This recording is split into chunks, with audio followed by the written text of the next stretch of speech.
Hello guys, welcome back to my channel. কেমন আছো তোমরা সবাই? আশা করছি ভীষণ ভালো আছো। ভগবানের কাছে প্রার্থনা করি তোমরা সবসময় খুব ভালো থেকো। তো চলে এসেছি আজকে আরও একটা নতুন ব্লগ নিয়ে। নতুন ব্লগ বলতে পার্ট 3। আমরা তো দীঘা বেড়াতে এসেছিলাম, তোমরা সবাই জানো। তো সেটারই দুটো পার্ট পোস্ট করে দিয়েছি, এটা হলো থার্ড পার্ট। আজকে মানে এইটা হয়ে গেলে আর কোনো দীঘার ব্লগ নেই, মোটামুটি শেষ করে দিয়েছি। একদিনের ব্লগ মানে সেটা আমি 3টে পার্ট করেছি, তারা শুধুমাত্র তোমাদের জন্য।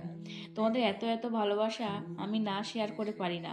তোমাদের এত সুন্দর সুন্দর কমেন্ট আমাকে সত্যি অনেক অনেক মানে আরও উৎসাহ দেয়, যাতে আরও সুন্দর সুন্দর ভিডিও বানায় তোমাদের সাথে শেয়ার করি।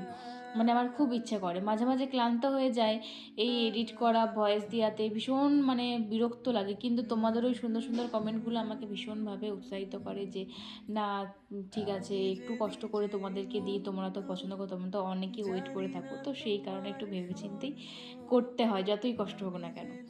তো তোমরা এইভাবেই ভালোবাসা দিয়ে যেতে থেকো, তোমরা সুন্দর সুন্দর কমেন্ট করো, লাইক করো, যাতে আমি আরও অনেক দূর এগিয়ে যাই এইভাবেই তোমাদের ভালোবাসা পেয়ে পেয়ে। তো যাই হোক, বকতে বকতে দেখো আমরা তো জগন্নাথ ধামের কাছে পৌঁছেই গেলাম। তো আমরা তো ওই যে সকালবেলাতে যে সাইড সিনগুলো করতে গিয়েছিলাম, তারপর তো হোটেলে চলে এসেছিলাম। হোটেলে চলে আসার পরে আমরা সমুদ্রে স্নান টান করতে গেছিলাম, সেই সব ক্লিপ নেওয়া হয়নি, কারণ আমি ফোনটা রেখে গেছিলাম, ফোন নিয়ে যাইনি। কোথায় রাখবো না রাখবো, পড়ে যাবে যদি, সেসব ভয়ের কারণে আমি আর ফোনটা নিয়ে যাইনি। কারণ আমি, সায়নিকা আর আমার বৌদি মিলে, ভাইপো মিলে গেছিলাম স্নান করতে, বাকি সবারই স্নান টান হয়ে গেছিলো, সেজন্য আমি আর ফোনটা নিয়ে যাইনি। তাই তোমার সাথে শেয়ার করতে পারলাম না, আর নিয়ে গেলে আমি না মজাটাও করতে পারতাম না। তো সেই কারণে নিয়ে যাইনি। আমি আর সায়নিকা দুটো ছবিও তুলেছি অ্যালবামে, যাতে রাখতে পারি। যেমন সুদীপার সাথে গিয়েও যেমন ছবি তুলেছিলাম, সায়নিকার সাথে তুলেছি, যাতে স্মৃতি হয়ে রয়ে যায় আমাদের অ্যালবামেতে। তারপর তোমার এসে দুপুরে ভাত খেয়ে নিয়েছিলাম। ভাতে আজকে মেনুতে ছিল অনেক কিছু, চিকেন ছিল, চিংড়ি মাছ ছিল, অনেক কিছু ছিল, সেসবও ক্লিপ নেওয়া হয়নি। একটুখানি বসে রেস্ট নিয়েছিলাম স্নান টান করে। তারপরে সবাই বেরিয়ে যাওয়ার পরে আমরা নিজেরা রেডি হয়েছি। নিজেরা রেডি হয়ে যাওয়ার পরে আমরা কিন্তু তারপরে এই কয়েকজন মিলে বেরিয়েছিলাম জগন্নাথ ধামের দর্শনে।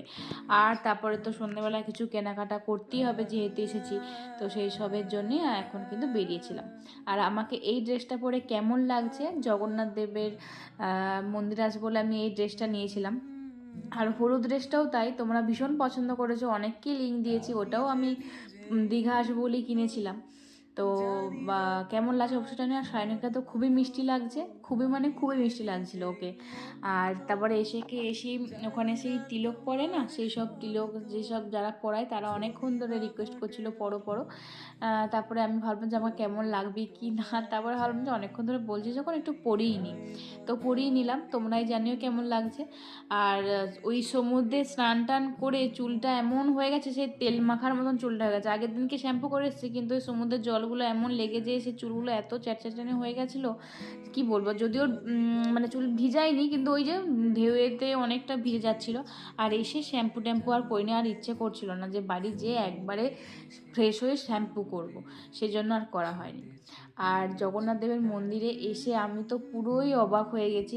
এত অপূর্ব, এত সুন্দর জায়গা মনে হয় আমি কখনো কোনো দিন যাইনি। মন প্রাণ মানে সব কিছু আমার ভরে গেছিলো।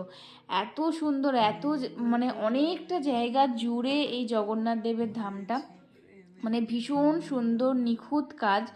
আমার এত পছন্দ হয়েছে, মনে হচ্ছিলো এখানেতেই থেকে যাই, আর এখান থেকে যাব না। এত সুন্দর হাওয়া দিচ্ছে, চারিদিকের পরিবেশ, ফুলের গাছ, লাইট, আর অজস্র মানুষের ঢল। মানে কি বলবো, এই পুরী তারপরে দীঘা এই জায়গাগুলো এমন, মানে মানুষের ভিড় কখনোই কমবে না। মানে অজস্র মানুষ যাওয়া আসা করে প্রত্যেক দিন। তারা মানে কোথাও কাছে পিঠে ঘুরতে গেলেই এই পুরী দীঘাটাই কিন্তু আগে আসে। মানুষের একটু রিল্যাক্স, যদি কেউ মনে করে যে রিল্যাক্স করতে হবে, একটুখানি মুডটাকে ঠিক করতে হবে, তাহলে অবশ্যই এই দীঘা পুরী যাও। আর বেশি কোথাও ঘোরার দরকার নেই, এই জগন্নাথ দেবের ধামে বা পুরীতে জগন্নাথ দেবের মন্দিরে আর সমুদ্রের পাড়ে বসে থাকো, ব্যাস তোমার মন এমনিই সুন্দর হয়ে যাবে। যত দুঃখ ক্লান্তি সব কিছু দূরে হয়ে যাবে। এত সুন্দর জায়গা, এত ভালো লেগেছে আমার কি বলবো।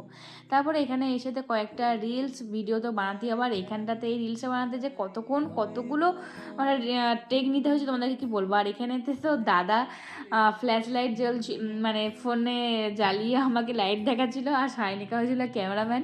মানে এইসব নিয়ে ভীষণ হাসাহাসি হয়েছে এখানটাতে।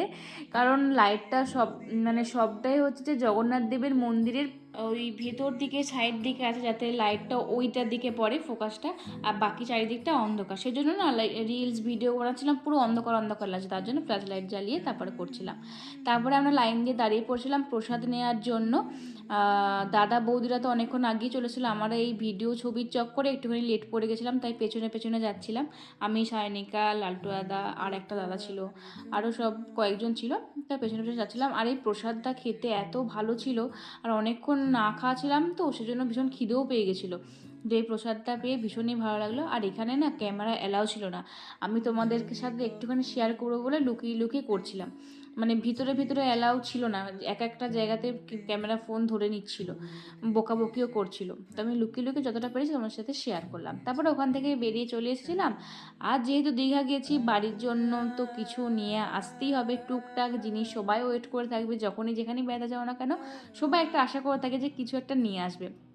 কিন্তু এই দীঘা পুরীতে এতবার গেছি, আর এখান থেকে নিয়ে আসার মতন কিচ্ছুই নেই। মানে ওই ব্যাগ, পেন, আর এই যে পুঁতির হার, মালা, এইসব ছাড়া আর কিছুই নেই। আমি তো কিছু খুঁজেই পাচ্ছিলাম যে কী নেবো।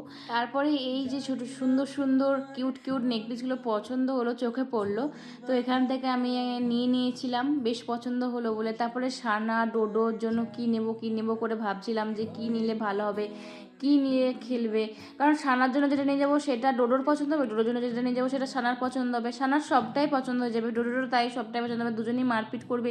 কী নিয়ে যাবো, কী করবো, কিছু বুঝতেই পারছিলাম না, মাথা কাজই করছিল না। আবার মনে হচ্ছিল সবই নিয়ে চলে যায়, আমার ফালতু কিছুই নিয়ে যাবো না, দূর। তারপরে এই যে বন্দুক সিস্টেম পেনটা দেখছিলাম, বুঝতে পারছিলাম না সানার জন্য কী নেবো। তারপরে ওই যে ছুলা, রাবার, এগুলোও দেখছিলাম, কিন্তু আমার মাথা কিছুতেই কাজ করছিল না যে কী নিলে ভালো হবে। তারপর বড়দি, মেজদি, ওদের জন্য কিনে বুঝতে পারছিল না, কারণ এই ট্যাগগুলো না আমি নিয়ে গেছিলাম। তারপরে ওরা নিজেরাও বেড়াতে এসেছিলো, ওরা নিজেরাও নিয়ে গেছে, সেই জন্য বৌদিকে আমি ব্যাগগুলো পছন্দ করে দিলাম, ফ্যামিলির জন্য নিয়ে যাচ্ছে। তো যাই হোক, আমি মোটামুটি ওই কিছু একটা কিনে নিয়েছি ওদের জন্য, সেগুলো সব তোমাদেরকে বাড়ি গিয়ে আমি দেখাবো। 1,000 years later. তো তারপরে কিন্তু আমরা চলে এসেছিলাম, একটুখানি ওখানে বসে আমরা মোমো খেয়েছি, কফি খেয়েছি, সমুদ্র ধারে বসেও ছিলাম। সেসব আর ভিডিও নিতে ভালো লাগছিল না, একদম ফোনে চার্জ ছিল না, ফোন একদম গরম হয়ে গেছিলো, সেজন্য আমি আর কিচ্ছু করিনি। সোজা হোটেলে এসে ফ্রেশ হয়ে ড্রেস চেঞ্জ করে আমরা কিন্তু খেতে বসে পড়েছি, কারণ এরপরে কিন্তু বাস ছেড়ে দিবে। আর ভাতের মেনুতে ছিল ভাত, সাদা ভাত, আলু পোস্ত, সয়াবিনও দিয়েছিল তার সাথে, আর দিয়েছিল ডিমের ঝোল।